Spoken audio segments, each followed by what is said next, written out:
Okay. Okay, thanks, Angela. But just I want to make clear, I'm not the head. I'm way too young for that. But yeah, sige, let's move on. I guess not a lot of people will know because well, data people tend to keep to themselves. But my name is Troy. I blog at Jumbo Dumbo Thoughts. Unfortunate name. I started in college, and I currently work city operations, doing analytics, data, whatever, at Uber. So yeah. Oh, it's down. Okay, so what this talk will be about, why I think data needs design and designers, how data shapes policy and business goals differently from how it's usually done, data storytelling, visualization, and why the country needs you, like anyone who can, to do data. Yeah. So you've heard the word data like so many times already. It must sound weird. But I want to talk to you about this. This is my undergraduate thesis. So nice. I was very proud of it until I realized that no one was actually reading it. Yeah, there was one point during the defense that I realized my thesis advisor didn't even read it. So, but that was not their fault, not the reader's fault. You know, you can't. They're not. People are not obliged to read your work, no matter how brilliant you think it is. And that's why I started blogging. Is basically because there was a disconnect between all the really good analysis being done in academia, in research institutions, and was actually going out there to the public. And that's what I tried to address. So it's easy to think about data as just numbers on a spreadsheet. That's probably what you imagine when I say the word. And it could be as dull and boring as ever. But I'd like to quote this, quote Netanyahu, one of my people I look up to. It's not just a bucket of numbers. There are stories in that bucket, and there's meaning, truth, and beauty. So what do I mean? Like, say for example, a school's data set, like a data set of basically just a list of schools. Each row there is a story. It's a story about a single school. The school that's in Mindanao and has like a 1 to 1,000 teacher to student ratio. Like each row in that data set is actually a story. And each column in that data set defines certain elements like how is it staffed? How many rooms are there? How many students enroll in that school? How many students drop out? So the best way you can think about a data set is basically just a standardized collection of stories. So what can you do when you standardize stories? Why can't we just stick with just we have these news articles that are single story. For example, this one on some newspaper. I'm sorry, the Philippine Star, I think. On Kuliat Elementary School and how it's super overcrowded. So why can't we just stick with those stories? Well, it's because there are certain things that you can do when you standardize those stories and make them numerous that you can't just do with a single human interest story like that. So first is to add context, like how bad really is Kuliat in relation to all the other schools. So you can see here, a vertical axis is the budget per student, and on the horizontal axis you have the student to teacher ratio. So basically, that red dot there is Kuliat. So as you can see, it's not really that bad in terms of capacity, but you can see a lot more schools, the gray dots moving into 1 to 100 student to teacher ratio. And that's much worse than Kuliat. So you add context, like how bad is it really? And the answer is it's not that bad. So at least in relation to the rest of the population. No? You can expand the scope. Like you can ask, how about the entire school system? How are we doing? On average, it's around 1 to 40 for public schools. It's a little lower for secondary because unfortunately drop off. Then you can find possible causes like why is Metro Manila so overcrowded? And what you find when you take a look at it is actually it's not because we don't fund our schools in Metro Manila. It's because people there don't usually drop out. So if you look at the student to teacher ratios in ARMM, they're actually pretty good, but that's not a good thing because it's basically the school's just emptying out, and that's not the real way we want to do education. So, picture is worth 1,000 words. In this one, I've basically condensed the words in State of the Nation addresses of various presidents and try to quantify how much they talk about a certain topic. So once you standardize, again, those sonas are all like unstandardized. They're all like individual stories. But once you put them into the data set, had the discipline to actually make everything standardized, you can make comparisons like this. So for example, in year 2000, Era Estrada, that was all like talk about MILF, his all-out war. Then you have GMA being very mum, basically not saying anything at all during 2000, after 2004. Then you have like recent administrations like increased focus on graft and corruption and also the economy. So yeah,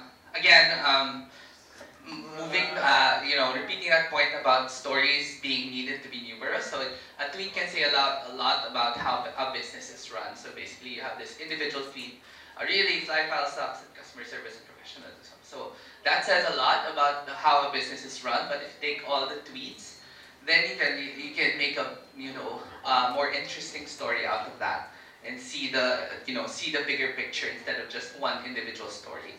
So this is a chart. What this does is assigns polarities to tweets. So a polarity is basically just a measure of how positive or negative the emotion is in a tweet. So if it's moving up, then there are positive words in that tweet, and moving down, then there are negative words in that tweet. So as you can see, like things I like to point out here are in 2014, early 2014, there was this kid who was denied boarding because of his condition by Cebu Pacific, and that caused like a big negative spike there in tweet polarity. Then another interesting thing to note is when the AirAsia flight in Indonesia crashed, you actually see a lot more positive sentiment, and that's a testament to how AirAsia actually handled everything, and why it wasn't such a media disaster for them. Again, I think beyond the numbers, beyond being objective, data offers like three things that intuition or focusing on anecdotes does not. The first is discovery. You're going to see things that you would not have seen if you didn't know how to look for them. So this is voter turnout and the percent of votes for the winning candidate during the 2004 elections. And as you can see, there are two provinces whose votes have exceeded their voting population. So yeah, this data came out like 6 years later, so that's why it's not so explosive anymore.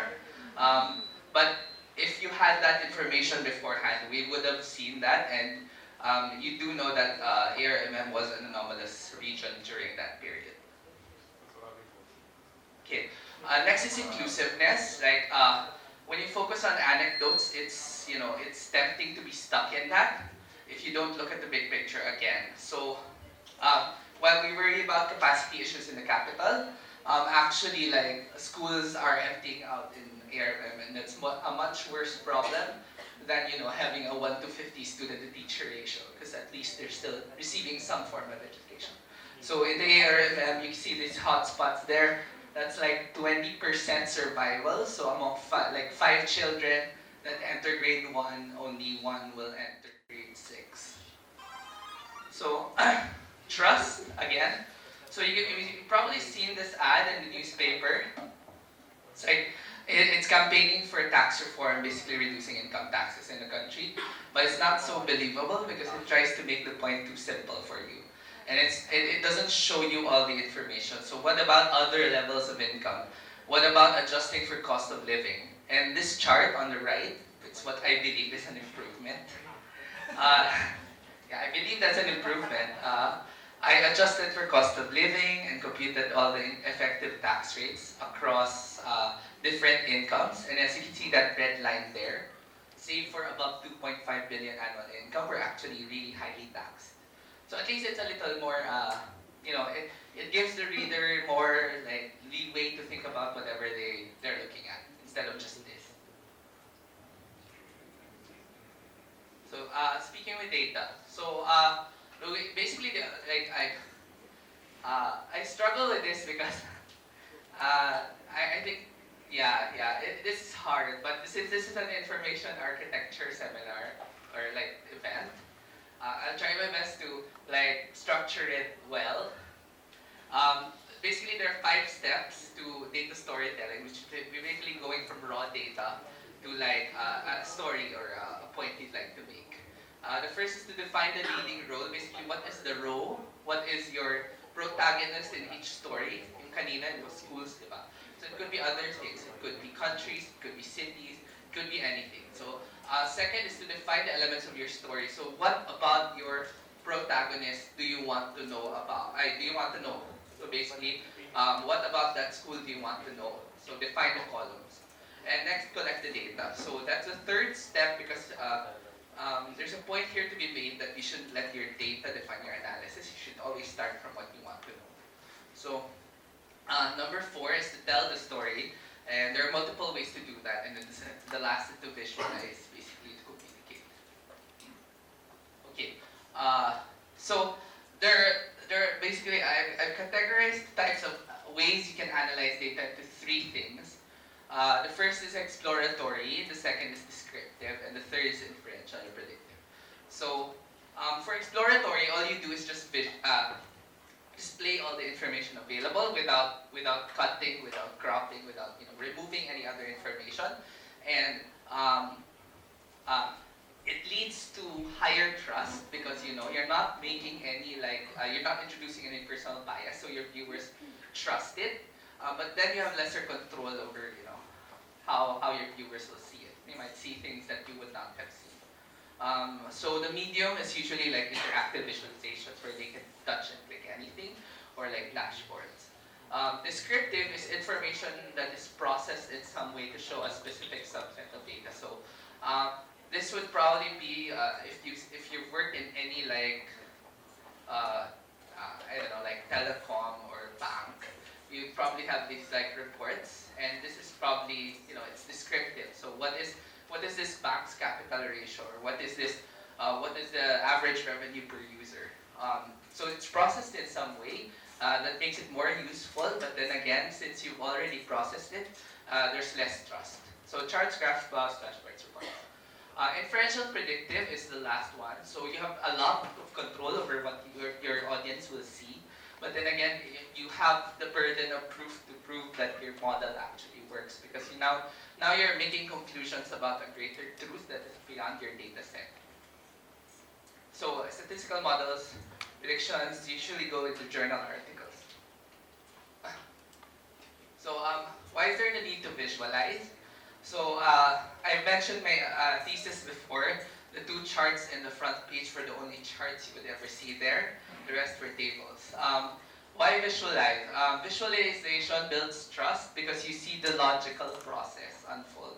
So once you show everything there, so if I just told you that the PPPP, like the 4-piece program of the government, was actually targeting poor cities and municipalities, like I just tell you that, you won't really believe it until I show you this chart, which shows the beneficiaries as a percent of population and the poverty incidence. So as you can see, that smoothing line goes up. So more cities with higher poverty incidence do get more beneficiaries. So that's a sign of good targeting on the part of the government. Second is visualization keeps the abstraction to a minimum. So when someone tells you that the standard deviation of this variable is 2.2, wala, nothing goes into your head at all. Other, you know, it doesn't mean anything unless you say like some other variables 2.3. So once you visualize whatever you need to visualize and display all the data you can, um, keeps the abstraction to a minimum. So this is a GIF. It's supposed to play. It doesn't. Hi, play. Ayan, so these are riding in tandem shootings around the country. So I just I'm sorry, it's so but there you go. Like I'm just saying that these riding in tandem incidents are not isolated. They're happening everywhere, and it's not just in Manila. So that's my point. So parang the abstraction is kept to a minimum. And the third is visualization facilitates information ingestion. So that's main purpose basically of visualization is because you can't ask someone to read through a table and remember anything in it for a large amount of time. But if you visualize it, they will remember. So this is the percentile ranks of honor graduates in different schools. So what this means is that, for example, is anyone from UST? Okay, let's not do that. Is anyone from PUP?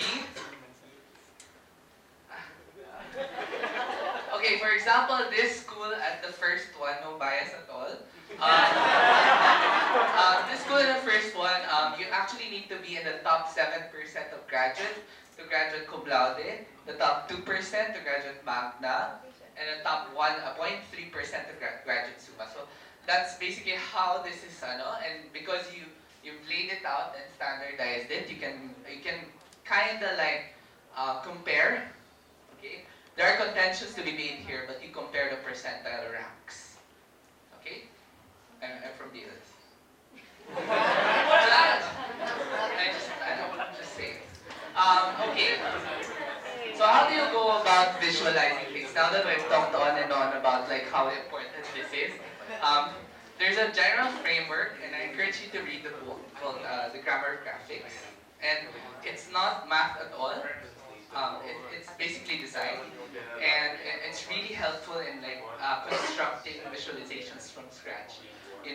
We're used to the world where Excel or like whatever Office program we use like formats everything for you, and turns out those principles that they use are bad. So it's better to know how to create them from scratch. So any graphic, any data-based graphic is going to have three elements: a coordinate system, geometries, and aesthetics. So coordinate systems are your canvas, basically. So how does the mapping work in this canvas? So the most familiar one would be Cartesian coordinates, x and y. So basically that's it. But you have other systems like polar coordinates, itong parang paikot. I've never actually used it, but it looks cool. Then map coordinates, which is basically, you have lat longs and how do you plot them. So it's a different coordinate system, very complicated. I think David can discuss later the multiple projections, but it's different from Cartesian. Okay, then you have geometries. Like once you have your canvas, you're going to have your paintbrushes, like basically how you're going to stick stuff on. You can use points, you can use columns or bars, you can use lines, arcs, and paths. But basically, these represent your data. Okay, these represent specific things. Like points can represent schools, bars can represent whatever, but they represent your protagonist in your data set. And the aesthetics are what those actual data values are. They can be color, you can vary them by color, size, width, shape, and the position of the coordinates. So why am I, it sounds very academic, but they're just, we'll break down some visualizations into these three things. So this is what I think Angelo's talking about. This is a visualization of passenger flows in the MRT. Sorry. you have the morning rush hour and the evening scramble, which I hate. So as you can see, like a lot more people go up north, go south during the morning and go north during the evening. So that's one thing you can see. But this visualization is basically constructed using a one-dimensional coordinate plane because there's only one axis, which is the train's axis. Then you have arcs and text labels as the geometries. Then the arc width is used to represent passenger volume. The arc color is used to represent the direction. And the text label is the MRT station. So what I'm talking about is basically all those mappings you see, every single thing. And I think this is a core aspect in design, is that everything has to be deliberate. Like any color change or variation has to mean something in the data. So for design, it's usually some usability aspect. But this one, it has to be in the numbers. So let's try another one. So if again. So this is what you call a population pyramid. So we have paired Cartesian coordinate planes there as the canvas. Then bars, text labels, and animation. And then again, the geometries represent certain number values in the aesthetics. So bar height is the number of people, bar position is the age bracket, bar color is the gender, and the movement is how you represent time moving. So I use this chart kasi to explain that our working class population is going to grow, and we're going to enter that period similar to China. It's optimistic, but when the dependency ratio falls, we have more working class people than the oldies and the young ones. That's usually a time of high economic growth. So yun. Rules lang. I didn't take this from anything, but I just pulled them out of it. But okay. So one is each aesthetic must map to a data value. So again, like any change or variation you're making has to represent some form of number. You can't just you've seen charts where they just color things for the heck of it, just because they like colors, and that's bad. Because your viewer is going to think that means something, but it doesn't. So approximate reality as close as possible. So if it's a map, represent it in a map.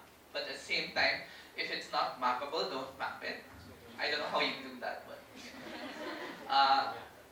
and then information density is not equal to information volume. We want as much information density as possible, but we don't want to put all the information there. So density is basically how packed that thing is, how meaty your graphic is, and the higher that is, the better. But there's a fine line between being information dense, which means your viewer gets a lot of information and trust right away, as to your viewer is confused. So we'll run through some examples. I think I'm short time. Yeah, 5 minutes. So we'll run through some examples. Let's look at elections data for 2010. So as you can see, like I'm not politically inclined at all, but I use open data sets, so they're all from the government. So yeah, that's why it's elections data again. So this is what the raw data looks like. These are your rows and columns, your protagonists and your features. The rows are each city's or municipality's voting relationship with a particular candidate. The columns are then what municipality voted for which candidate, for what position, and how many votes. So let's go through the different types of analysis we can do on this data. So first is exploratory. So we're just laying out the information there. So Jajamar B9 won 1,007. So 170,000 votes in Makati as vice presidential candidate in 2010. So we're just describing. So that's all we're doing, and the visualization is just as straightforward. That bar graph. You could arrange it, but I didn't have time. So a descriptive analysis would be, you are describing, you are calculating something, or basically already, but it's still computable and still followable from the data. So it seems that Joseph Estrada was well liked in parts of the country, but not at all popular in others, causing a high variance in his vote percentage. So as you can see, like in some regions he's super good, in some regions he's super bad. So he's a very polarizing figure. If you, that's a description you can think of him. I guess it's from the data. An inferential analysis would be making some sort of conclusion out of the data. So this is a visualization of a correlation matrix. Basically, how do voters vote? So the cities or municipalities who vote for Estrada are very unlikely to vote for Ibo or Aquino or Villar. So you can see the red lines show contrast and the green lines show correlation. So those, as you can see, like there's just this battle between these four people. The rest are kind of like, eh. So that's an inference I'm doing because I'm computing and I'm basically describing it already. Parang I'm saying that there are people on the sidelines and there are people in the center. So let's try another one. The raw data. This is the World Bank Financial Inclusion Survey. The rows are households. The columns are what are their demographics and the financial products they use. So we go to exploratory. Again, we're just describing the data. So what I'm saying is, this is exploratory because I'm not cropping out, but I'm showing one piece lang. So I basically visualized everything there in simple bar charts. 23.6% of Filipino households have an account at a financial institution, and that's it. We're just exploring. Descriptive. This is again a correlation matrix of how people use certain financial products. Red means those financial products don't go together, and green means they do go together. So as you can see, having a formal bank account here is negatively correlated with taking loans from families and friends. So you can see family and friends loan, so it's red. So most likely if you have a bank account, you're not going to lend from here. You're not going to borrow from your friends and family. So that's what it's saying. And we're just describing, because we're just saying it's negatively correlated. But once you say there is a strong divide between the formal and informal banking sectors, basically because, parang yung mga mobile money, store credit loan, family, friends loan, they tend to be negatively correlated with yung bank account, microfinance, debit card, credit card. So there's kind of, the people who use formal financial products are much different from the people who don't, much different from the people who don't. Basically, that's what you're saying, and that's an inference. It can be a sale if you didn't look at other pieces of data. Then you have a predictive analysis. So the story here is that households with low income and education levels are most likely to be mattress savers or community borrowers. So I've now clustered the households into different groups, the largest of which is mattress savers. And these are people who don't possess formal financial products but save on the side in their house under the mattress. So those with low education income levels, I'm making a prediction here. If you have low education income levels, you're most likely not financially savvy. So that's what I'm saying. So that's a sample predictive.